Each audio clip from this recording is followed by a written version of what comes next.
Everyone, welcome to food and garden. ఈరోజు వీడియోలో sweet పొటాటోతో French fries ఎలా చేయాలో చూద్దాం. పిల్లలు స్వీట్ పొటాటో తినమంటే అస్సలు తినరు. అలాంటి వారి కోసం ఇలా ఫ్రెంచ్ ఫ్రైస్ చేయండి. స్వీట్ పొటాటోతో చేసినా కూడా సేమ్ పొటాటోస్తో చేసిన ఫ్రెంచ్ ఫ్రైస్ లానే ఉంటాయి. షేప్లో కానీ టేస్ట్లో కానీ ఎలాంటి డిఫరెన్స్ అయితే ఉండదు. స్వీట్ పొటాటోతో ఫ్రెంచ్ ఫ్రైస్ ఎలా చేయాలో చూసేద్దామా మరి. స్వీట్ పొటాటోస్ని కాస్త పెద్ద సైజ్ తీసుకోవాలి. అప్పుడే మనకి ఫ్రెంచ్ ఫ్రైస్ చేయడానికి వీలుగా ఉంటుంది.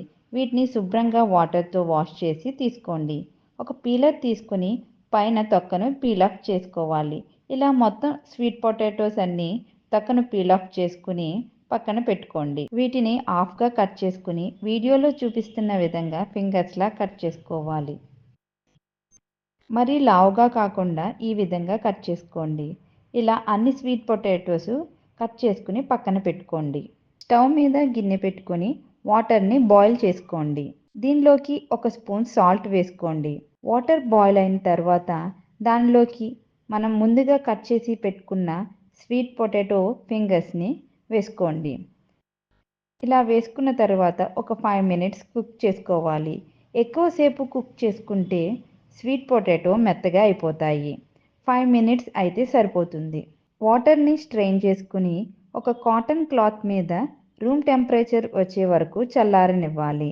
బాగా చల్లారిన తర్వాత వీటిని ఒక ప్లాస్టిక్ బాక్స్లో పెట్టి డీప్ ఫ్రిడ్జ్లో ఒక 2 అవర్స్ పెట్టుకోండి. స్టవ్ మీద ప్యాన్ పెట్టుకుని డీప్ ఫ్రైకి ఆయిల్ వేసి ఆయిల్ని బాగా హీట్ చేయండి. ఆయిల్ హీట్ అయిన తర్వాత స్టవ్ని మీడియం ఫ్లేమ్లో పెట్టి ఫ్రిడ్జ్లోంచి తీసిన స్వీట్ పొటాటో ఫింగర్స్ కొద్ది కొద్దిగా వేసుకుంటూ ఫ్రై చేసుకోండి. ఒకేసారి ఎక్కువగా వేస్తే స్వీట్ పొటాటోస్ విరిగిపోతాయి. అందుకని కొద్ది కొద్దిగా వేసుకుని ఫ్రై చేసుకోవాలి. ఇలా గోల్డెన్ కలర్ వచ్చిన తర్వాత ప్లేట్లోకి తీసుకోండి. ఈ విధంగా అన్నీ కూడా ఫ్రై చేసుకోండి. అంతే అండి, ఎంతో టేస్టీగా ఉండే sweet potato French fries ready.